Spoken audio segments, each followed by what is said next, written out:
Неге қыз бала көбінесе әкесіне жақын болады, ал ұл бала анасына жақын келеді?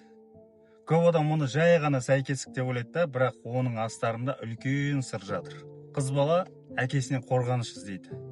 Әкесінің мейірімі мен қамқорлығын көре білсе, ертең қандай ер азамат таңдау керегін де сол арқылы түсінеді да. Әке қызына сен ерекше жансың, сен құрметке лайықсың деген сөзімді сөзсіз-ақ жеткізеді.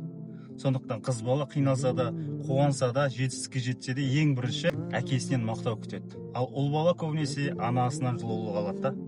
Анасының мейірімі оған жылу береді. Бірақ бір нәрсені ұмытпайық. Қыз балаға әкенің орны бөлек болғанымен оған анасының тәрбиесі де ауадай қажет.